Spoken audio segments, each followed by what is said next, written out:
I PB'd my 10 to 20 meter fly. I Let's ran go. a 1.2 flat, 1.20, which is like, that's where it needs to be for me to hit sub 12.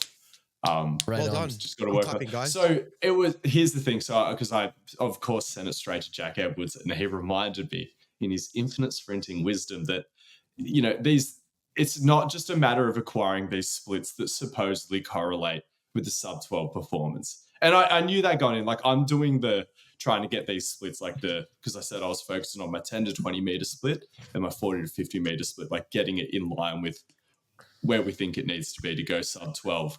But that's kind of like hitting 5 RMs and stuff and like putting into the estimated 1 RM calculator and being like, oh, I can deadlift fucking 220. Yeah, exactly. It's the equivalent of doing that. And so, but obviously I'm still really excited about PBing these fly times because what it's proved to me it's confirming to me that, because I wasn't sure, but that I'm almost there in terms of the physical qualities. It's just about one, getting the race experience and also putting together 100-meter races, because none of these fly times have been a part of an actual 100-meter attempt. And especially with the 10 to 20-meter fly, it wasn't out of blocks. So I don't know if I can hit that 10 to 20 meters out of blocks. I would assume not. But what I did find out is there's actually blocks I can borrow because I was about to purchase some, but there's blocks that I can borrow at the local track. So I'll be in those from now on. Yeah. How did you start this one? Just kneeling? Just a 3-point start. 3-point start, yeah. But I feel like this is going to give you a bit of confidence, surely. Anything that is faster is going to give you some sort of confidence. Hell yeah. Therefore, training will be better and this is a couple of hundredths of a second quicker than what we thought I'd need.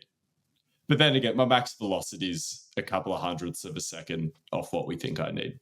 And realistically, my back end, I don't know if I can maintain it. But like I said, they say max velocity is a really good correlation, but I wonder, just especially because I'm a unique case, I have a distinct lack of anything longer than like 60 meters experience because I've just done so much just shorter distance work.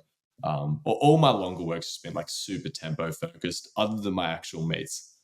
So, and again, that'll be an adjustment that I make to my training once I get over the excitement of these timing gates. Well, I can still run more hundreds and time different 10-meter flies within that. And do a 40 time. I need to find out about 40 time. What's the plan after this? Like I said, similar sort of approach. Just keep following, like I said, the session that's in the GPP program, one extra social track session a week where I focus on recording these fly times. I've got to bring back resisted sled as well because I got more weight plates for mine and it really cleans up my first couple of steps. I'm actually, and like I said, my first couple of steps, heaps happy with them. They were really good today. Still just getting upright way too early. But yeah, like in terms of first few steps, I'm getting projection. I'm getting a little bit of negative foot speed in my first few steps, like clearing the ground a little bit better. So really happy with that progress. Honestly, I wish we were starting a season sooner. And whatever, I could do with a long off season. Like I need to improve. I'm definitely not at sub 12 yet, but I just wish, I know I need the race experience, and the fact that I can't get any of that until I think it kicks off maybe in September. Earliest would be September. It might even be October, but I'm just going to do a Craig Baker season and I'm going to do 12 fucking meets in a row and just gain that race experience. Yeah. Get ready to see me some fucking Athletics New South Wales meets. No, I'll be fine. Like, because they don't even have to be maximal. Like, I just need to get the experience in the race setting. So you won't go full out for all of them. You go like RP 9 or 8? Not necessarily. Or like, I definitely wouldn't peak for all of them, but I'm sure I can tolerate 100 meter sprint every. I'll find out. Like, I'll just try to listen to my body. We'll see. Yeah. No, it sounds good. It's a pretty short season for sprinters, right? Because no, it's decently long. I just didn't do that many meets. Okay. I had a holiday in the middle of track season. I did a few other things in the middle of track season. It was my first one. So how many meets did I compete in? 3 or 4? I think it was 3. Just the relay and then 2 individuals. Or was there 2? 1 relay, 2 individuals. Yeah, damn. Any other training updates for you guys? Have we done an update since the powerlifting meet? I can't be asked talking about it because I've been yapping about it to everyone in the gym. So check my Instagram if you want an update on that. No, But that we've happened. updated. I think we've updated. Oh, sick. Yeah, I thought so. Yeah, did a pretty shit job, but had a lot of fun. And what I am gonna do, because obviously I'm gonna be focusing on Olympic weightlifting a lot in this off season. The next competition will be an Olympic weightlifting meet. I'm not in any rush though because I booked into therapy the other week. I need to chill out for another bit. Therapy was good. Let's go. I For the brand. took the lappy outside, and I make this mistake with telehealth therapy all the time. No, I don't do it in like public spaces where it's busy, but I was just doing it, Harvey, like on Macaulay's, between Thurrool and Macaulay's Beach, there's that patch of grass, and like there's someone's backyard beside it. I just cried a bit, and I'm like, if they're out there just like in their yard, I'm like, I'm kind of fucking up their space right now. Were you doing therapy in public? Yeah. What the fuck? There was no one around. No, there's no one around. It was like a middle of the day on a working day. Okay, you are unhinged. In hindsight, so you know. it was in hindsight. No, because I just wanted to look out across the ocean. Fuck no, that's actually it was nice. It was really. I would definitely take the risk of someone walking in. This is a picturesque I just feel like, yeah, that's fair enough. Maybe this says more about our personality differences than anything else, but I would just be way too self-conscious to not have like just like the utmost fucking, like I don't even know if I'd do one fucking telehealth anywhere. Like I feel like I actually really enjoy the going into the space thing. Do you know what I mean? I do, but it's just because she's in Sydney, and I want to go back to the same one. Well, actually, I'm binning it off because you go in there, I'm like, oh, that's right. I'm just insecure. Don't get me wrong. There's a lot of shit. There's so much shit. Like, sorry, it's so much more complex than that. But again, it was a brush up session. But I was like, got back in there. I was like, oh, I'm doing better, but it's like it's the same shit. Just in a different manifestation. So it was very productive, but yeah, I'm like, oh, this was an awesome checkup. Actually, like, and that was I just got really overwhelmed because like this was the whole thing. I had a choice. I was like, I can either take a day off work or book myself into therapy. I booked myself into therapy, but like the circumstances that were creating all the stress, I got through them. Like it was just the powerlifting comp, a lot of work stuff, harpooning myself with a sewing needle. Just some other shit. Yeah. Is that why you needed therapy? But anyway, like I'm still glad that I booked into therapy, like because it was like I said, it was a good little sort of check. It's always good to talk to the void that will never judge you. It's always good. Oh yeah, yeah. And, like, No, apart from anything else, like even if you left it there, like it's like you said, like you kind of needed that reminder that it's the same thing as before in a different way. Do you know what I mean? Like I think even that is really valuable to be like, okay, that's what this is. Like that's all this is, like, you know. No, that's like money that's not what like my shit is. I'm telling you, it's basically everyone's shit. There's all sorts of reasons you can go to therapy. Something that was funny that came up, like fucking, I don't know, because my therapist, she specializes in like family shit. That's not why I go to it, but that's just a fucking thing. So that's a lot of like what she relates it back to. But she was talking about, because I talk about like fucking my relationship with my parents and stuff. And she was talking about like, oh, kids when they're young, some kids don't get opportunities to set boundaries with their parents. And I'm like, what the fuck are you talking about? Like, when have you ever seen a kid set a boundary with their parent? Like, fucking 8-year-old be like, actually, Mum, I don't want you to do this anymore. And the parent be like, oh, okay, I will honor that boundary. What the, like, it's just, I think that's the other, you have to buy into it. And I just had a moment, of like checking out. I was like, it's not, because again, it's evidence-based. Like I think cognitive behavioral therapy, I do a little bit of internal family system style as well. It's pretty evidence-based. It's data supported. But again, I think a big part of why it works is you have to be in the right headspace to just not drink the Kool-Aid, but a little bit. Like, no, totally. But I mean, I think that whole boundary thing, like, is that not? I think they're more talking about like. I think they're more saying like maybe like practical or like physical boundaries instead of like more like subconscious ones in terms of like by the same token, just off the top of my head, right? Do you not think that's why loads of kids manifest themselves as like fussy eaters, because they know they can get some. That's like one of the few areas where they can get control over their parents because their parents are like want them to eat and are scared about them not eating enough. And so they're like, right, well, I'm going to be a picky cunt now because I fucking can be. And that's my boundary. Like, I'm not going to eat this shit. Like, I think that's where a lot of that comes from. And there's a lot of like setting the boundary of like, I won't just do what I'm told 24/7. I know. You This know? is why I Like- want to move. I don't want to talk about how my trauma is because mum made me eat my veggies. Like, that's what it is. But not far off. I had a pretty good life. But I think it's but an that- interesting concept though, that like you like even something like that, like even your parents being like strict on that shit or strict in general can influence you, like how you develop. Like I've never stopped and thought about that and been like, do you know what I mean? Like something that deep, like in your fucking past can like kind of set up who you are. Like that's kind of crazy. 100%. Like the less genuinely traumatic shit that happens to you, the more like not funny, because it actually you will have genuine issues even if you have a cruisy life, but the funnier it'll be in hindsight. All the things that Yeah. some people are just more Oh, no, sensitive totally. than others. And Big obviously, time. That probably comes from your I think parents it's as well, like though, right? you're a byproduct of your environment. Anyway, I've tried to steer us out of this on no less than 3 occasions. Like, fuck's sake. All right, so I'll bring up something else. How's Japan, Harvey? You're back home. I am back. Japan was really good. So this time I went to Osaka. Oh Quite a lot. yeah. I spent like 6 days in Osaka. Wait, which is this a fucking different killer. island? No, Wait, it's just a Japan has different 2 part islands, of the. right? There's I believe there's like a bit up the top that's like a bit of an island, but there's like I think most of it's on like the mainland, so to speak. Oh, okay. But Well, yeah, so the other Osaka's bit's like fucking cool. Tasmania, like the Tasmania of Kind Japan. of. I could be Yeah. wrong about that, but I think that's the case. But yeah, I've heard the top bit's beautiful. Like I've gotten a few. The cab drivers keep telling us to go there. They keep being like, "Oh, are you going up to like I can't remember the name of the place, but I think it's a really beautiful place. I'm like at the north."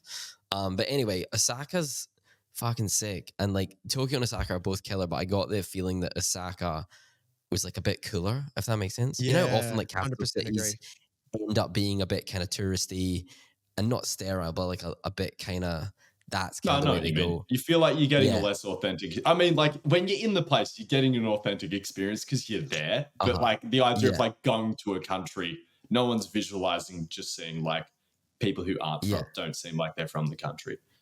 100%. And I feel the same way about like I don't know, like Edinburgh's fucking sick, but I'm always like, you got to go to Glasgow. Do you know what I mean? Like I think you get. Can you imagine coming to Australia and going to Canberra? Yeah, it's Like- the knife crime that really sets it apart. Yeah, and like I don't know, even Sydney to an extent. I think Sydney kind of has the capital city feeling. Do you know what I mean? But whereas like I think there's way cooler cities in Australia, and that's kind of how I felt about it. Like Tokyo, I fucking love Tokyo to death, but Osaka just felt a little more real and a Japan-y. little more kind of cool. Yeah, Japan-y and a bit kind of 100%. gritty, and I dug it. Osaka's fucking sick. And I feel like it had a mixture of that city lifestyle and is that what you sort of mean? Did you stay in Yeah. Dontobori? Yeah. Totally, Yeah, man. so good. So good. And that whole bit with the river and the like all the food Oh, things, all dude, fucking killer. Like saw some cool shit. We went to Kyoto as well. Kyoto's fucking lovely. Now But just, that's like, Japan. That's Super Japan. old school. Super old Yeah. school. Yeah. Environmentally yeah. friendly city. I don't know. Do you know what? I was The thinking about this infamous before. Kyoto Protocol signed by Kevin Well, Rudd. exactly. I was thinking about this because they're quite like loads of the bins. They have like, you know, this section for this section for this, and blah blah blah. But like, I don't actually know how much they follow it. Like I was thinking of this before because I was walking around because like bottled water is so cheap there, right? That like we'd just like drink one and then Oh. buy another one. You know, like we'd just be True. like, and it was hot, so we were just like constantly had one on the go. And I was like, on like the last day, I was like, I wonder how It's many really plastic bottles shitting we into burnt the through. open mouth of Mother Nature. Well, kind of, but like it didn't. I didn't stop and think about it. Whereas I also didn't see many places where you could. No. fart. I What? don't know. Don't. Some places, no, don't. I'm a pig too. But yeah. Anyway, it wouldn't surprise me though. Like Japan being Japan, it wouldn't surprise me if there was people They have a system to fix it. Yeah. whose job it was to like vigorously go through those bins and take out the recycling stuff from the non-recycling. That's the a very day Japan of thing to do, I feel. recycling. They're Yeah. crazy Like, strict on like environment shit. I was just really? walking around Kyoto, stepped in someone's front yard, accidentally got cussed the fuck out. Wow. It sounded like cuss words. Just a bunch of just anger I felt from this Japanese local. So, yeah, crazy. They value that shit. Hectic, Michael. Hectic. Yeah. I feel like that would make Um, sense in like with population density. Like when you're outside your place, you've got to be fine with it. But as soon as you're in the confines of like your actual private property, it's like, get the fuck out. Or like I said, yeah, personal. My spot. Totally. We rode the bullet train as well. Big fan. The Shinkansen, let's go. So fun. Dude, big fan. We need them. Is that your in first time Australia. on the bullet train? How many times have you been to Japan? I'd only been to Tokyo before this, so I'd never had So there's had a no reason. Yeah. Yeah, so it's like takes you between cities really quickly. That makes sense. Yeah. Need one in Australia. Need a whole line there. Holy crap. It'd make it so much easier. It's wild because Is it there doesn't like customs feel and that shit? good. Nah, No. you just Okay. get on it. Great You just So point. it's get on like it. jumping a normal train. Yeah. No, because I was about to Yeah. say, like, we have airports at the end, domestic airports. But obviously it's a bit of a pain. Like they're slow to get through. Like the plane Yeah. itself is quick, the actual in the air bit, but it's the other logistics of it that slow it down. Yeah, no, it's super easy. It's God, like you if just- you 9/11 didn't happen, domestic travel in Australia would just be fucking insane. yeah, Like something was man. always going to happen with lack of security, but oh man. Like when I used to talk to my older corporate clients who just used to fly for business for years, they're like, he used to just be crazy going through airports. Fuck, just moonwalk through security. Moonwalk. Yeah. Oh shit, that's a great way of putting Like, it. but they were like, yeah, it did seem like not secure. When you just think about it. Yeah. I don't know why going into the air. No, it just makes things more hectic. Anything that happens in the air is crazier. I think it's Higher way stakes. easier. Yeah, way easier to kill a lot more people as soon as something's flying. Yeah. Fair point. Either way, we need bullet trains in Australia.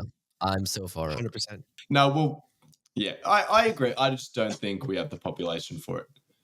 No, I totally understand why. I'm just saying that. I'm saying buzzwords that I've heard other people say. I don't understand these No, concepts. I think it's bang on the money though. Like, it's just there's just not many people here given the distance between them. So I imagine putting it in would be like crazy expensive, and there probably wouldn't be that much of a payoff. Like, But you know that like we can't even get the trains that we have going from Sydney to Wollongong. And I know we're talking about a different thing, so to be in a different environment, but the reason Sydney to Wollongong is so slow, they can't even hit the right speed with the train because it has to curve in and out of the mountains and weave between them so much. They didn't go through because that would have been a fucking logistical nightmare. it takes the same road as the cars do. Like the same route, basically. Not really, does it? Or like the Seagley like, one. Yeah. Like, But that's what I you mean. can, Our like, train to Sydney is the same speed as driving. yeah, no, 100%. It's not meant to work It's like that. That's insane. It's so fucking dumb. Sorry. But yeah, get in the bullet train, you'll be there in 10 minutes. So crazy. Yeah, just wouldn't be able to slow down in time. All Or right. whatever. Should we segue here into some UFC announcements? We got Oh, Yeah, Jesus let's Christ. Okay, do so that. Bilal got his title shot and we should acknowledge it, but fuck. And I'll buy the pay-per-view, but I'm not interested in breaking it down. We'll just address it a week out. Aspinall versus Curtis Blades. I'm kind of just I'm frustrated at the heavyweight title picture.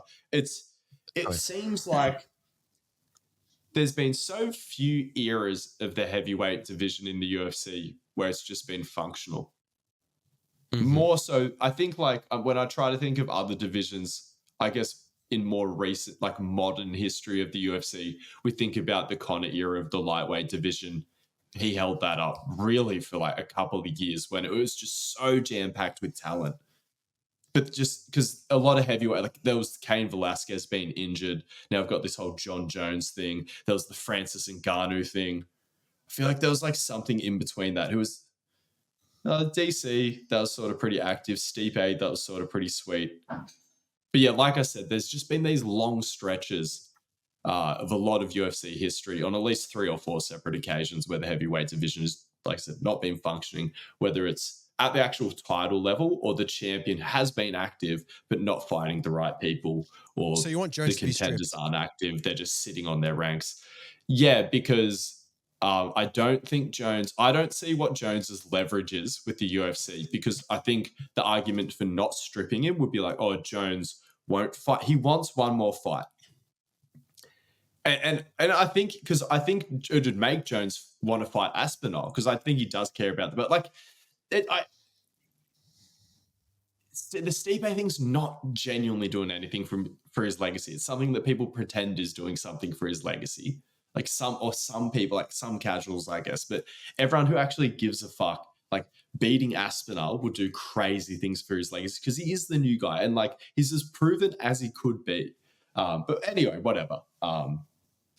He's gonna fight Stipe, and again, I'll watch I it. think it's yeah. I think like I know what you mean. Stipe doesn't do really much for his legacy, I think, to people who actually give a shit. But I can see how last time Stipe fought was before Alex Pereira's UFC debut. yeah, no Wow. doubt. Like I get it. I totally get it. I more just mean I could see how if your heavyweight record, like Jones's record when he leaves, involves not fighting an ex heavyweight champion, or not fighting someone who's fought the ex heavyweight champion. Do you know what I mean? If he doesn't fight Stipe or anyone who's fought Stipe, and Stipe's still kicking about, I can kind of see it from that angle. He beat DC twice. He beat Stipe. Like, it's just like, yeah, No, like I said, But he wasn't a heavyweight champion then. Harvey, there's always mental gymnastics you can do. Like, I just don't think this is that much of a gymnastic. you're doing mental Like, gymnastics. You are. Stipe is not good right now. According It'd to be who? so outrageous. It'd be so outrageous. No, and we don't know. But like the best educated guess, and the fact that he's coming off a loss, and the fact that he has not made it a priority, like he has had opportunities to fight. So Stipe, in my opinion, also doesn't deserve this opportunity. John Jones shouldn't be interested. Stipe doesn't deserve it. Was Stipe a great champion? Absolutely. You should try Best of all to time. not take 3 years out and Jones rank fucking will camp do. like that. You should. Jones is I'm on more Gus's of a side here. legend. Jones is more Jones of a did it and legend, Jones will and do. it's still egregious behavior. I'm not going to support that either. Like, that's No, like, unacceptable. But I Jones's think- argument for that behavior is objectively stronger based on your own criteria, I being think the goat of the sport, not just his division. no, I was just gonna say I think that like I want him to fight Aspinall as well. I think Aspinall is the one that makes sense. I totally do. So why are we arguing? Sorry, when I say it makes That's sense, what I think it'd be mean. the I'm better like, fight. what is this conversation? I'm like, I can Oh. also make things up that I don't genuinely believe to justify John Jones's behavior. I just don't. No, think I'm we saying can talk I would rather see him fight Aspinall, but I get where people are coming from with the Stipe thing. We all Get do, but fuck them. Sure, That's what okay. I'm saying. And think about this, guys. Think about And this. it's As frustrating hearing the reasons, because that's all. Like, again, there's so much of it. We're hearing it from John Jones. You know what's? In all honesty, even the fact that Stipe is not fighting Aspinall, I think is a bit bullshit. That's a new yeah, take. like, because he wasn't. Yeah, and again, 'Cause even more Jones of a is side. injured. Yeah. Jones is fucking injured. He's not coming back for a while. And like I don't know. I'm just like, surely, like, I get Aspinall's the interim champ. Again, even more he's reason also to not give it to reasonably- Stipe, to just force Yeah. one of them to fight Aspinall. No, I just think All he's roads reasonably. of intelligent reasoning lead back to one of those two fighting Aspinall. Oh, big time. 100%. Aspinall's gonna get it. He's the Yeah. interim champ. Fucking A. Fucking And A. we all But yeah, agree with it. the thing is, as soon as that John Jones and Stipe fight happens, he's stripped. How fucked is that? Just think about that. He's stripped. Yeah. As soon as that bell rings, it's stripped. And Yeah. the As thing soon is, as what? well, no, I'm saying Aspinall gets stripped of the title as soon as that John Jones and Stipe fight starts. Oh yeah. Yeah, Oh no, that's the and- best and point in the whole thing. Like, Aspinall's got to be involved. Yeah, and the thing is as well, it's like, why is he defending an interim? So dumb. Yeah. There has been, When I has that think, ever one happened? other instance of it. I don't think this is the first, but it's extremely rare. And it's a sign of bullshit occurring. 100%. Yes. When you're defending an Oh, interim, totally. then some shit's happening, This man. could be the Some first. I just don't think it is. It feels like it's happened before. I'll have a quick look. Wait, Like in what semi-recent does? terms. Do a quick Google. Has someone defended an interim belt before?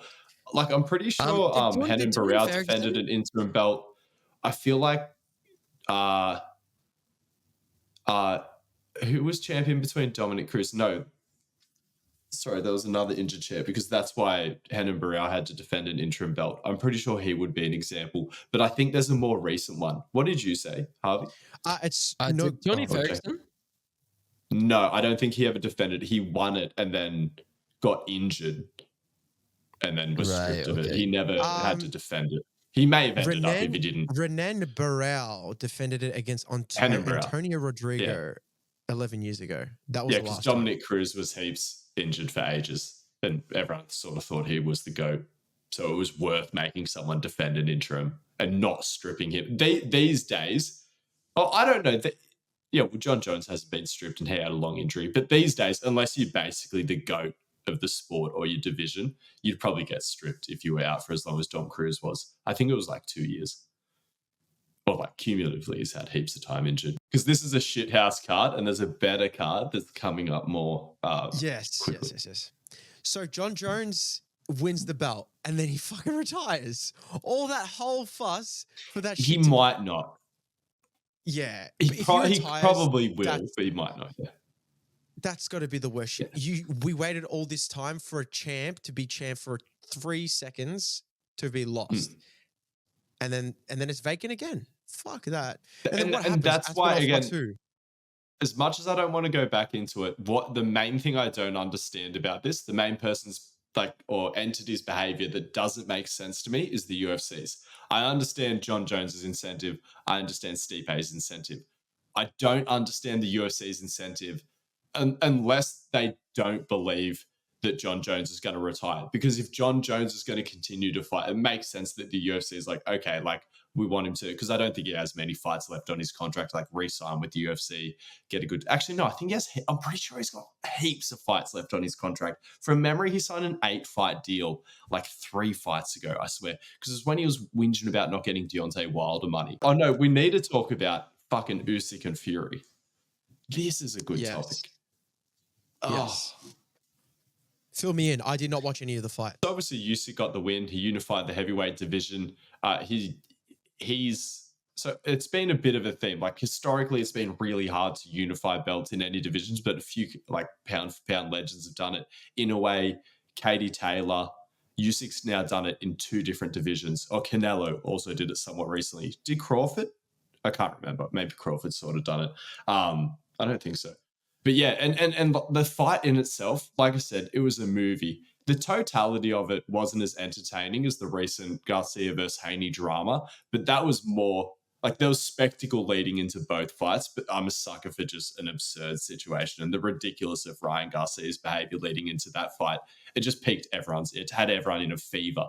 But leading into this fight, like I said, still hectic circumstances. Fury had put this off for so long. Usyk had just done everything to earn his shot at it. And Fury had that awkward performance, but a lot of people just assumed that he didn't sort of take it serious. He was in phenomenal shape for this fight. Like Fury's performance was also amazing. So I thought Usyk won the first 2 rounds, but then it seemed like Fury started to just take over. It looked like Fury, I don't know I think it was mostly the size difference. Like in terms of recent opponents, it seemed like Usyk really struggled with Fury's power early. Like he was getting punished a fair bit. And it even seemed like he gassed out in the middle of it. But then sort of in the 8th round, he just managed to find a second win, start to turn the tide a little bit. And then the 9th round was, everyone's probably seen the highlights at this point, but he got so close to finishing him. A lot of people say that the fight should have been called off, but in a fight like that, like they always deserve a count. According to the rules of boxing, like Fury was absolutely fucked. Like, yeah, totally. but that's the thing. He has insane recovery. Like we've all seen the first Deontay Wilder fight, the third Deontay Wilder fight where he got dropped. I think we were talking about it before we hit record. It was either 2 or 3 times he got dropped in that. He has insane recovery. Even in the Francis Ngannou fight, like he looked pretty good. within 30 seconds. I can't really, but from memory, within 30 seconds, even after Ngannou dropped him, like he looked like he had his feet back under him and stuff like that. Like he might have been a bit breathless because he was out of shape, but yeah, he's just his dog, and just his actual just physical ability to recover from a knockdown, insane. I've never seen anything like it. And it has just made for this second phase of his career, credit to him. Like I wasn't going for him in this fight, but I have been a Tyson Fury fan historically. He's put on so many crazy, entertaining performances since that comeback. Yeah. But that, And like I what's said, the obviously whole- the main praise should go to Usyk because the performance was outstanding. Like showed so much heart. His whole country's at war. Seemed like that looks like they were going to get close to robbing it of him. Yeah, I was so worried that him not finishing, because I thought Usyk won. It should have been won by like 1 or 2 rounds, and then obviously he had that knockdown round. But with it being that close, it would have been a bit of a robbery if it went to Fury. It wouldn't have been the biggest robbery I've seen all year. Like Fury won rounds. Yeah, Usyk definitely deserved the win. It was, like I said, awesome fight. Just seeing heavyweights that skill, it was unbelievable. Like just trying to like put yourself in Usyk's shoes, because Fury, he's not just big, he's so big, but he's also skilled. It was just so hard to understand like how Usyk was working the angles, just insane footwork, insane tactical performance. Like obviously just like so good defensively. Oh yeah, and like I said, still showed a lot of heart. It was gritty and technical. It was back and forth. Yeah, just absolute 5-star fight. Like I would say top 3 of all time. Oh, like wow. Triple That's a G's. huge statement. It's so hard to separate fights because we've had so many good series lately. But like, yeah, obviously Triple G, Canelo series, Deontay Wilder, Fury series. Fury's in both of them. Yeah, Yeah. crazy. Yeah, Fury's pretty box office. Like Dude, boxing has been going off lately. And I actually think a lot of it is kind of down to the UFC's pressure on it. Like I think there was a long time we didn't get the best fighting the best, and also I think do you know about this Turkey bloke? I don't know if I'm saying it right. Turkey, I'm not sure of his last name. I think his first name's Turkey. His actual name is they have all the fights have been happening in Saudi Arabia. It's like because yeah, I was obviously gonna the say Saudi as well. Haney Garcia wasn't him putting it on, but from this guy putting on so many of these massive fights, even the other promotions have just been forced to step it up. As I understand it, I've heard, and this could be way off, I think he's a bit sick and like he's just, before he dies, wants to see a bunch of these crazy fights. Could be a little bit wrong in that, so do your own research. But regardless, has a lot of money, and that's sort of how he's making it work. He just seems to be getting the fighters in the room. He's like, guys, I have enough money. Yeah, he's like, what? How much do you want? Like, yeah. He's like, I want to see it. I have the money. Is it a I random don't need guy? to make a profit. Like, let's do. I'm sure he's not just being like a he's blank a sheikh, check. isn't he? But yeah, it seems like he just He's goes like in and being like, some amount of, I'll pay you fucking 40% more than whatever anyone else will. And everyone's like, hell yeah, let's do it.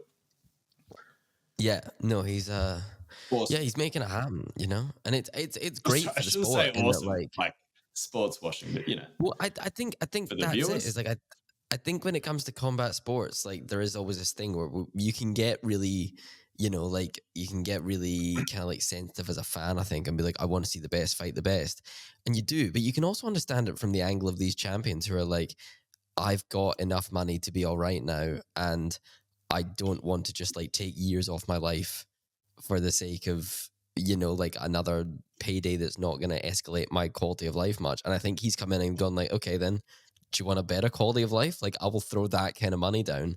And he's kind of putting something in it for everyone.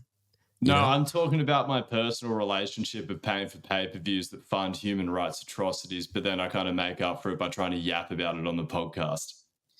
I feel you. They There's that can too. fucking, I'm sure Fury will sleep fine. Yeah. Oh no, I but think like, he yeah, gives a shit. it's, well, Fury's got his 8th child coming, so he's got He's most just to do. really Damn. smashing them out. Yeah. 8 Yeah. with the same wife or partner? Yeah, Paris Fury. Holy, Yeah, Gypsy's a been loyal together. man. Been together since he was like 16, I think. damn, good on him. But yeah, so I don't know, man. This fight was an interesting one because like obviously amazing, like out of this world. I just feel like, did you watch any of the press conference stuff? No, Fury was starting to annoy me. I No heard that doubt. he Just like, broke his I don't know. jaw in the press conference. Usyk went to the No, it hospital. or turns out something. he didn't.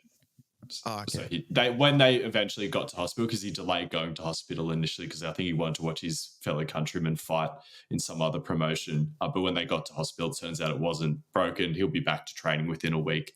And so all the talk sort of leading out of this fight, sorry, Harvey, I'll throw it back to you in a second. That's cool. But it's looking like they're pushing for a rematch in October. I think Yeah. everyone wants to see it again. I think everyone wants to see it again. I think this is the best Fury has looked. I think Fury Yeah. needs the challenge. You know what I mean? Like, I think I watched an interview with Fury ages ago, and he was like actually the realest thing I've ever heard him say. But he was basically like, the only person who can beat the Gypsy King is Tyson Fury, and he's totally like, it's the duality of his own mind. He's like, I have to like keep Tyson Fury at bay, like from just kind of derailing training, and But like he it's a did. mental health. I think this was one of his best preps, but Oh, 1,000,000%. Usyk Yeah, is that's what so I mean. good. He was Yeah. just turning him. Like there was, because I watched a breakdown of some of the highlights, like a boxing enthusiast on YouTube, and he was just showing how many times Usyk was managed to sort of get in close and then turn Fury's body, and then Fury cross his feet, and then he couldn't do the side to side swaying. Yeah. And Yeah, then yeah, that would just effectively corner him. And then obviously doing Yeah. it close to the ropes, yeah, you just completely immobilize Fury in a couple of key circumstances. Like it was something that Usyk seemed to just work out throughout the fight. And then he almost got it in round 8, and then he just nailed it. Well, nearly got it at the start of round 9 again, and then just absolutely nailed it towards the Yeah. end of round 9. 100%. If it had just happened a little bit earlier, like if he didn't get saved by the Oh, man. bell. No, totally. man. And that's the thing about it. Like, I think it's one of those fights where you look at it and yeah, that's what I mean. I think we got the best Fury. We had Fury up for a challenge. I think he was great mentally. I think he was great physically. And I think he wants to chase that again. I think he's going for October because he's like, I'm in the zone. Let's keep doing it while he's there. And yeah, I think he's chasing. And I don't know who's going to win the next one, man. Like, it wouldn't surprise me if Fury comes back with a fucking vengeance, but we'll just have to see. Everyone gets written off after a loss in combat sports, and Fury's no different. I think a lot of people are writing him off now. And I think like it's also associated with age. It's not that he's crazy old for a heavyweight boxer. It's just that he has had 2 stages to his career already. Everyone knows he's partied pretty hard. Like he hasn't had easy fights necessarily. Like credit to him, he has taken most of his hardest fights available to him. But not like I said, like he's not that old. We're not necessarily seeing that. And like I said, he had a good performance. I don't think Usyk will absolutely destroy him like a lot of people are now predicting. Like a lot of people are saying things like, oh, he's just going to like finish him in the 4th or 6th round. But I think he'll just have a bit of a more dominant performance. Like that's what I'm predicting. 100%. Like 100%. he'll understand the tactics that works. I don't think Fury is capable of making the necessary adjustments at this stage of his career. Because like the technical difference is so noticeable with the size. I think Fury, I don't know. I think he's I mean, I'm not saying that Usyk's not smart, but I think Fury probably has more wiggle room in his game here. Okay, one thing I'll agree with you. If Fury has one other thing that I can see, but he's never really done it, which I think that makes it risky, but you can see the potential for it, especially with, I'm trying to think when Usyk looks wobbled. It wasn't that deep into the fight. It was sort of like, it looked like Fury was around round him 6 off the top of my head. Maybe it was even round 7. And like I said, even in rounds 2 and 3, when Fury was landing shots at him, they seemed to have a pretty big effect on him. So I think Fury comes out all guns blazing and just being like, I'm either going to finish this by the 6th or I'm going to lose in pretty devastating fashion. I personally think that's his best shot. Unless he just wants to roll the dice in the same way. Because like maybe like I feel like if he fights the same fight, because it's always probabilities, right? Like Usyk wins that 7 times out of 10. Maybe more. That fight that they just had. Assuming no judging bullshit. I mean, who knows? Who knows about... Like, I don't think he can fix the thing where he's like, oh, I'm not going to let him corner me and cross my feet. Like, I don't think he can change that to that degree tactics, to have that awareness in that intense of a fight. Whereas I think you can have an overall game plan shift. Yeah, I don't know. I think this is the first time I've kind of got a sense from Fury that like, and Fury's camp, that they were worried. I'm real talking in like a that, no like- boxing here. I don't, just to clarify Oh, that. dude. Yeah, sorry. Just But I don't know. Like, I mean, John Fury's a lunatic. We all fucking know it. But like, I feel like Tyson's always done a good job of not letting John become like the main event in Tyson's things, and I don't know, like really, like John. the one fucking- thing I did see from the press conference was that headbutt. That's what I'm saying. That's what I'm saying. Until this fight, I feel like he's always done a good job of it until now, and I was like, that's not right. Do you know what I mean? Like, I think pretty Tyson's funny. always done a pretty good. Oh, it's funny, but I'm like, if your dad's headbutting people on the other guy's team, but like that's just not a good way to go into it, you know? I saw your dad in the yeah. supermarket car park again this morning. Speaking of dads, Brilliant. How was it? Did you try and Yeah, did he's- you try he's and doing fist well. bump him? I was going to buy toilet paper urgently, so I was the one in a hurry Right today. on. Right on. Yeah. But, Oh, just quickly on the Fury thing for a second. Did you hear what he said in the ring afterwards? yeah, that was that- heavy. that's As good. you explain that, I'm actually going to put something for us to react to related to Man City in the Oh, good. what's that? So bring that up. Hold on, I just need to do some cropping. Should we start the reaction segment now as a segue? Or do we have anything else to talk about? I think Harvey was going to yap about it. no, So, I like, was just Fury gonna just say made a the- comment that Usyk just won because everyone felt sorry for Ukraine, which I disagree with that. Yeah. Oh, yeah. The It's world like, shut up, disagrees man. with He it. was doing so well to take the loss, but Dude, he was doing so fucking well. And it's like, you know, all that shit Deontay Wilder said when he lost to Fury, like all the fucking excuses. Like, yeah, feel like true. Fury- Cope Olympics, yeah. Fury just fucking, and maybe he just had a moment. Like, he'd just been fucking plastered around that ring for however many rounds. But like, man, it was just like, don't fucking. He went to say the absolute extreme for sure, I'd say. Oh man, yeah. to Like start of off with. anything to say, just don't say that. Even if you think it, just don't say it. You know? Okay. Should we do some reactions? Yeah, can we react? Yeah. So Man City, That- they won the Premier League, and we've got some pics of them leaving the club later that night. Oh wow, look at this. Well, Grealish is a Okay. known.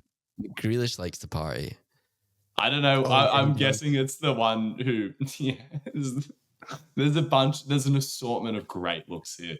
We'll go through them one by one. What's his name? Rodri. Rodri just The only looks one I like know he's is actually- Haaland. Rodri looks like he's blinking at a strange moment. I think that's an unfortunate photo, but either way, good for him. Yeah, Yeah, true. this one. Like, yeah, that's Rodri. Oh, Haaland. Holy fuck. Haaland looks Hell yeah. fucked up. Oh, De Bruyne This doesn't guy. look that Who's bad. this guy? Nah, De Bruyne zoom looks in. calm as fuck. Zoom in. It's awesome. He's so locked in. But also, De Bruyne spent most yeah. of the De Bruyne spent most of the season injured, so maybe this one didn't mean so much to him. Man's thinking about those sponsors, bro. You could just tell. He's thinking on the about other Saudi. hand- No, but He's probably out of there. The uncropped images, it actually warms my heart. The boys are getting looked after. They are absolutely surrounded by, like, look at that. You can just see all their personal security be like, right this way, boys. We'll get you away from the press. Yeah, let's get out This of my is- fucking WhatsApp. This is Yeah, that's Grealish. Yeah, Grealish that's likes to so party. good. Everyone knows it. all right. But I don't even know if Grealish played on the weekend. Oh, he played. Yeah, he did. I'll talk about Man City a little bit more. I mean, I know shit all about it, but was it just another really dominant season from them? Did they just? No, not I'm at all. assuming Not they at won all. a lot of games. Okay, so You're right. Not at all. Arsenal were on top, at least going into the last game of the season. Like, it was a little bit up and down this year, and it's been close all year. But City had a bit of a cold period, but it's just that way. Like Arsenal, so Arsenal famously had an invincible season in like the early 2000s. So they went unbeaten for a whole season, and this team has like won more games than that team did. Like they won like more games or like got more points than like any Arsenal team ever. Basically, like the records have like broken so many records, and they still didn't win the fucking league. Like So It's there was just- just a couple of teams absolutely spanking everyone, or was it two teams, Arsenal and Man City? Liverpool had they kind of fell off in the last couple of weeks, the last few weeks rather. But Liverpool were out there as well. But yeah, it's just kind of that way where like City won the league and no one gives a shit. Like everyone's just like, ugh, yeah, brilliant, of course you did. And it's weird, man. Did Like, even I was Haaland score watching. the most goals? I don't. It probably, but I don't know. He wasn't that like he was good, but he wasn't like first season good. You know. Who they play And against? one last thing on the EPL: who will replace Jurgen Klopp? Arne Slot, I think, is the current. Of what they're course, saying. of course. Is he good? But he's like a little bit of an unknown quantity. He currently manages, I want to say, Sporting Lisbon. No, Feyenoord. I think he manages Feyenoord, who are Dutch. Lisbon, Portugal. Yeah, Sorry. no, I think he manages Feyenoord, who are Dutch, and I think just won the Dutch league for the first time in a long time. So is he getting a huge pay rise, or is the Dutch league probably, pretty yeah. well looked after? No, I'd say he'll be getting a huge pay rise, but he's like I'd like like seemingly very promising and very like similar to a Klopp mold. But Klopp's is there much man. shuffling around of EPL coaches, or is it sort of like you'll change leagues usually, like get out of Dodge? Nah, like you'll often see guys taking like bigger jobs, you know, like but like you wouldn't really go from like I mean it happens, or like usually with clubs in between, but you wouldn't like Chelsea's manager wouldn't go to United. Do you know what I mean? Like something fucking monumental. Can't go many places, but I guess those guys you can retire after that. Hey, be like, I'm fucking done. Yeah, but like it happens in that, like, you know, Mourinho managed Chelsea famously for ages and he managed United, but with like a big spell at other clubs in the middle, like, you know. But it's just that way. It's like if you're a caliber of manager, like a lot of other teams wouldn't have you on the grounds that you managed a team who's like, you know, like you know what I mean? Done them a few times. Like kind of, yeah. If you won a league at Chelsea, it'd be rare that like Arsenal aren't going to have you because Chelsea and Arsenal hate each other. Like the London thing, you know. So it's tricky, but you get it. Wait, so who did they play in the finals? West Ham. Yeah, on the final day of the season, they played West Ham. The final day of the season. But yeah, not the yeah. grand. No, they don't. It's just a straight season. There's no finals. It doesn't work like that. Yeah. Oh shit, man! I'm out of the loop. Just 38 games. No, I didn't know this for ages. Yeah, it kind of makes sense. Like it's very fair, but it's also like it makes give me more a sense. spectacle. Makes more sense like, than let's anything in the world. sacrifice a true sport for a spectacle. I'm a sucker for that. No, but yeah, fuck you that. can't argue with it makes sense, I guess. But It's like who is the best team Because all every year? game Okay, counts. cool. Yeah, I get you. Yeah. But yeah, it's I don't know, man. It was really like I so all the games on the last day of the season happen at once. They put them all on at the same time. So it was like 1 a.m. here. So I waited up, got my thing, went to watch it. I was like, okay, come on, Arsenal, we can fucking do this. Fuck Man City. And Phil Foden scored for City within like 40 seconds. And like he didn't just score, he fucking walloped it from like outside of the box and just like scored an amazing goal within like 40 seconds. I was just like, fuck this. What is the point? I retract my statement that the EPL system is more of like a true sport because again, like the way you describe it in other sports is it's not important to be the best team year round. It's important to be the best team at the end of the year. It's like don't be shit year round and aim to build something, like build momentum throughout the year. Everyone knows the rules heading into it. Like, you know what I mean? Just thinking it out like that. It's like, nah, it's fucking, and like I said, plus you get more spectacle. So better for the fans. Like I said, still fucking everyone's got the same goal. I don't know. I think soccer, at least European soccer anyway, is interesting because you almost have you have the Champions League running alongside that. You almost You have get the that final spectacle. thing happening. No, you're right. You know? You're right. No, because the international, whatever, there's so many. Yeah, there is just so much soccer. There's so many different competition formats. Totally. Yeah, Whereas I get it. I get why you would do the finals thing. I just think this is like a way more. It just kind of shits me that like saying like the NRL, right? You can come over the space of a year, you can be the 8th best team, yet you get handed the big fucking trophy at the end. And no one said no to go sense out to and me. win every game. You know, that's the argument. It's like win less games in the regular season if you think that'll help. Because again, most of the time it's like dominant teams win. When you're looking at the winner, are you like checking scores and shit? Like that's a bit anticlimactic, no? Don't you Wait, want what to do you mean? see everything happen for the winner?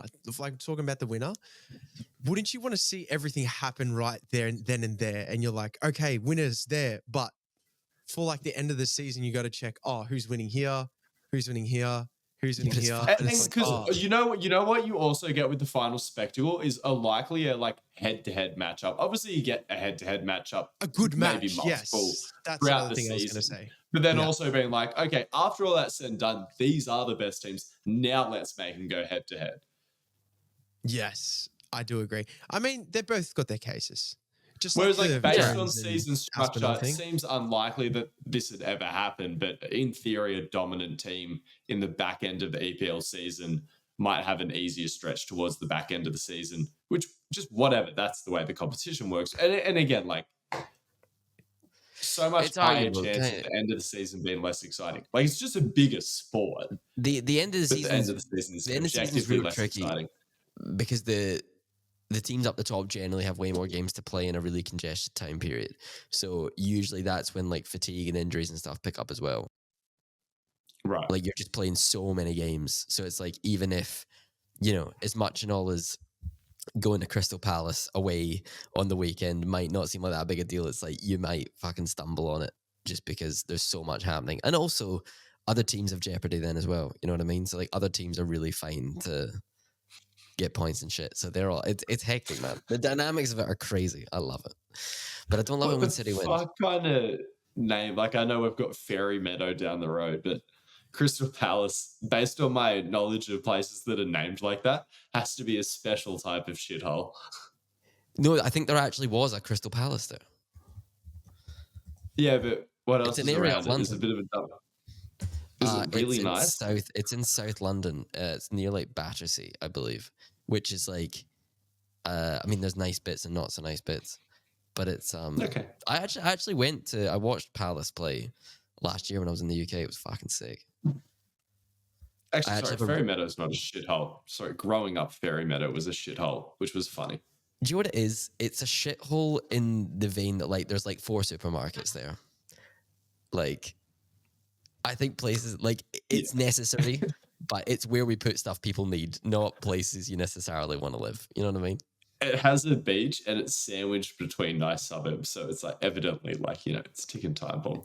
Oh, as Like shitholes a go, real it's estate fucking show. gorgeous. But yeah, in terms of the areas around it, there's nicer. Anyway, City won the league. Everyone hates them, and they cheated. And end of. Boom. They cheated. We'll talk about that next time because I want to talk about Yeah. the Dolphins. But Yeah. it's kind of like just as they're going so fucking good, they're coming 4th on the ladder, or maybe it's like they're actually 5th, but like technically equal 4th. It's their second season in the competition. Like their debut season last year, and they didn't come last. They nearly made the top 8. They didn't have the depth on their roster, and the injuries is what got them. Now they have a bit of a deeper roster, a little bit more experience. They've got arguably the greatest fucking NRL coach of all time, but they're losing Wayne Bennett. Just announced Wayne Bennett is signing to the Rabbitohs. Rabbitohs in absolute fucking shit situation now, down the bottom of the ladder. I'm not even sure if maybe they've won 1 or 2 games all season. I'm not even sure if they've done that. Wayne's going there next year. So I hope the Dolphins can continue this momentum, but this season could be their best shot in a while. And it sounds kind of silly because it is just their second season, but it's fins up, baby. And like I said, just the whole campaign, like they're actively campaigning for people to adopt the Dolphins as their B team. They're like, we don't care. Like, we don't need to be your favorite team. Like, we know that we're late to the party. We'll be your B team. Like, back the Dolphins when your team's not playing. I think, And I think it's been a good campaign. Is that not really weird? I mean, maybe this is a different thing in NRL. I don't know, but like, is it not really weird for a coach to announce that he's not going to be there the next season? No, it kind of needs to happen at some point. It's Yeah, but are we typically not publicly really early disclosed. on in the season? It's or am I weird. talking shit? Actually, sorry. No, we're pretty into it. We're midway through the season. Oh, Okay. maybe no. Sorry, we might just be towards the end of It's the round first 11. half. And sorry, coaches will do complete seasons after signing with another team. And like I said, I'm sure it gets awkward on some level, but they're professionals. Like, you know, I same just as more mean, players. do the players stop playing for the manager a bit? not in this situation where like this is Right. for the club. Like these people are at the start of something, right? Like, so I would imagine that everyone's pretty bought in. Don't get me wrong. I'm sure maybe this week and maybe in coming weeks, there's like feelings of like, fuck. But still just the pure excitement of the position that they're in, I think will be sweet.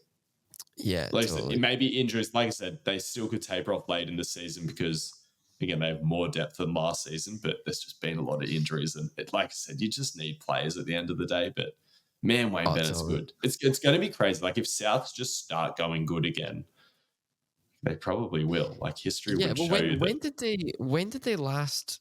Have they won a premiership kind of recently? Yeah. They've been good in recent times. They sort of underperformed last year and then really underperformed. Like, did they end up missing the 8 last year? 2014. But it was, again, like, start of their season was really solid. And then, they just went to shit towards the end really hard. And then, like I said, the start of this season has just been an abomination. I'm not 100% across the issues. I'm sure, I don't doubt that there's issues that they got. Like, there's a bit of smoke there. But yeah, I'm not privy to any rumors or anything like that. Yeah, well, it's funny, like without really looking at it too heavily and like knowing that much about it, like I feel like since I moved to Australia and started like somewhat paying attention to things, I feel like Souths were kind of like Souths and Dragons were the last teams who were historically very good or historically like, you know, at least quite good and had been down on their luck to win something. And I feel like the last team who I've just not seen win anything yet and turn around when they could have is kind of the Eels. I feel like the Eels have just still not managed to do it when they like could have and probably should have, you know? Didn't they do it in 2016? Which, 7 years ago, 8 years ago. Oh, no, sorry, I might be true. When did Hayne get a premiership with the Eels? Maybe that was like 2012 or 2014. No, he did. He got one. Did he really? I thought he didn't. I'm so sure he got one. No. I swear he had the season of his life. Was it 2016? Nah, it was Eels premiership. I don't think they did, man. I don't think they've won one since like 1986. Let me check. Checking. Maybe they lost the grand final. Did they just? They lost the grand final to Melbourne Storm. The last time they won a premiership was 1986. Wow, where was the runner-up? Oh, in 2022 they had a runner-up as well. No, I fully forgot. They've been Harvey, That's NRL what I mean. buff. Yeah, I think they're the last of the kind of like big dogs, at least in my eyes, to have not, pulled it together in recent years. So what was the Hayne one? Maybe they didn't even make the grand final when Hayne had his most insane season, or maybe it was the 2009 one. I mean, Hayne is pretty damn old now. But 2022, they had a great squad then. Again, I'm not really sure. It's a competitive league. I think it's only teams that are really in the bottom 4 where you can just be like, what the hell's going on here? Anyone who's just out of the top 8, it's just it is a competitive league. As much as the Panthers have been really dominant, like you just see really competitive games in the NRL at the moment. So and to be fair, I think with the Eels, how low are the Eels? They're not right at 14th. The bottom, are they? I mean, 14th. It's not good, but like I said, but let's see how. Wait, the Rabbitohs are last? Yeah, that's what I mean. It's crazy. Gone really shit. What the fuck happened? Doggies are on the come up. Woof woof. We've just fallen out of the top 8 with a loss over the weekend, but oh man, so good to Dolphins be back. are 4-1. Crazy. It's insane, man. No, it's more than that. Yeah, we're past round 5. Hectic. And look, I mean, I don't know. I wonder if any NRL fans who are like listening and maybe screaming at the screen right now, I probably didn't take the Raiders into that like big dog teams who are historically good, haven't won things in a while. So they're probably another one as well because they haven't won one since 1994. I just checked. I didn't know that off the top of my head, but yeah. Conor McGregor went on a live stream for an hour and ripped into every single UFC fighter there is. Can we react to this without getting? Is it too much profanity? I know I swear a lot, but for this one here, is this too vulgar to have on the podcast? No, or is it not too today? Yeah, Okay, but yeah, Connor's sorry. not going to get us cancelled. No, What no, does it say I'm the here? problem. No, yeah, it's fine. Play again. Let's have it just go.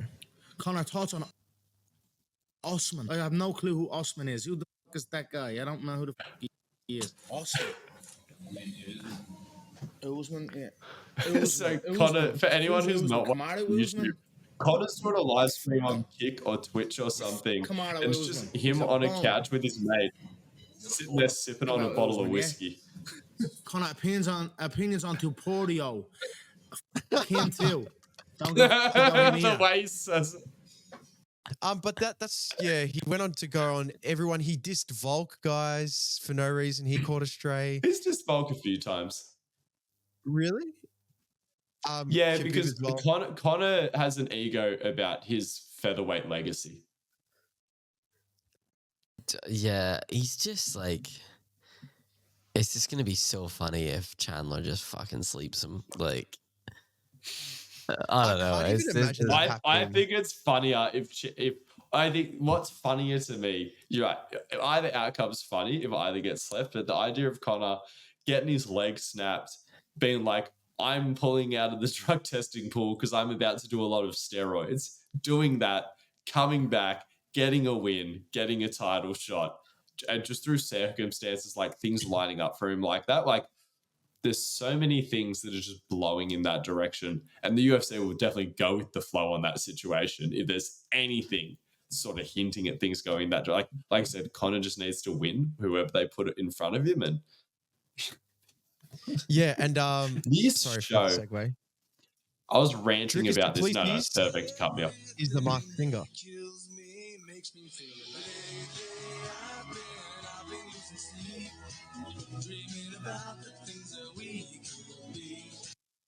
Pretty good. I like it. I was ranting about this clip, sorry, this show in particular to my girlfriend the other night. This is the end of mainstream media. This is the end of the road.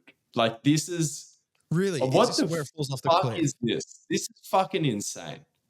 Who the Yeah. fuck pitched this show? What the? It's But, like, literally what's just the like whole the whole concept? basis of the show is this person is a known person.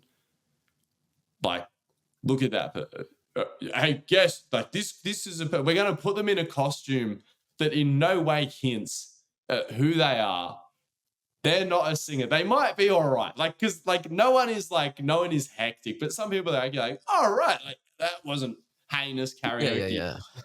It's what the hell? It's insanity. It's not quite as bad as, and this isn't something that's, well, sorry, it is mainstream media. Sorry, it's just not on like non-streaming. I'm talking about like non-streaming service media, because that's what that show is. Like, that's the end of the road for that. But also just in general, mainstream productions, that is a cake show. Oh, wow, What I'm is just going to that? shut up. I feel like an old man. I'll just leave it at the Masked Singer, which definitely isn't attracting a youth audience. And that's what I mean. Like, that is fucking 70-year-olds who Definitely boomer. can't operate their smart TV, and it's just stuck on whatever channel that's Can't on. skip the And they're channel. like, all right, I'm comatose in my chair after too many wines. I'm just going to sit here and watch this. Wait, sorry to bring it up, but does anyone win a prize if you don't get detected? Is that what it is? I'm assuming they get to represent a charity of their choice, because it's for people who are like, they can't do like a cash prize, because I think it's for like successful people. Oh, okay. Right, Well, they could, sorry. Oh. But yeah, I'm assuming just because it's celebrities, usually they do like, they go on and they give a certain amount to charity if they win. Well, how Right on. Dricus waited till his nose Shout out was to fixed Dricus, before like- he did it. I hope. Oh yeah, I forgot he had the messed up nose. So when's is the fight announced him fighting Izzy in Perth? Or is that I just don't what know. everyone's saying? I have no idea. I think that's a rumor. I don't think that's announced. I mean, anyway, sorry, I'm slowing things down here.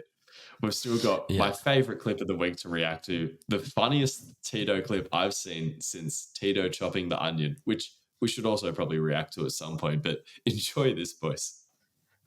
Boys and girls, oh my God. This is like... Tito's life is just fucking insane. I can't believe these things keep happening to him. Like, obviously, it's partially just who he is.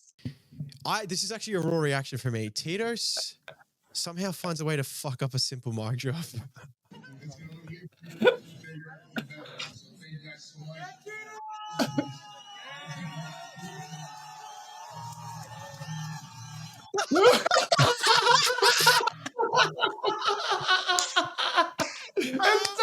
It gets me every time.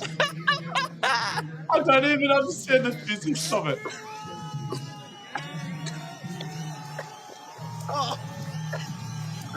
Hey. He didn't open the fingers. He rolled it out of the hand. You get it off. It's too much. He tried to do one of them, like a. No one. I don't think anyone's ever cooked a mic drop. Like, Oh, that's the funniest shit I've seen all week. Oh my goodness. but yeah, actually, yeah. Can we bring it up? YouTube Tito chopping onion.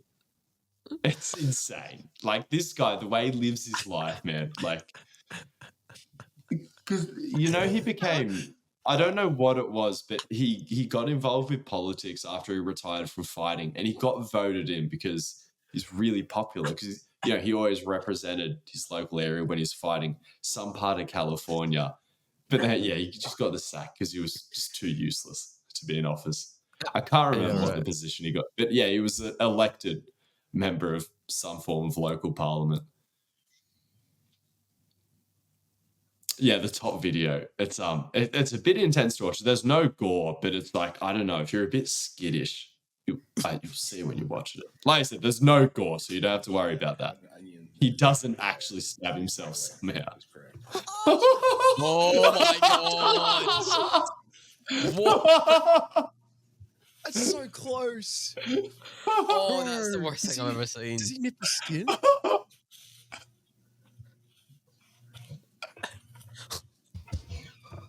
Fuck, bro. He cut himself, no? So we usually go to Yeah, sorry. Oh! do chicken enchiladas tonight. It's so uncomfortable. I can feel my fingers getting cut watching this. Oh! The knife is so hectic. It's so big. Oh, the slips when he slips, when the onion slips. Bro, he's made an absolute mess of this. Bro, just put in a food processor. Bro, the finger.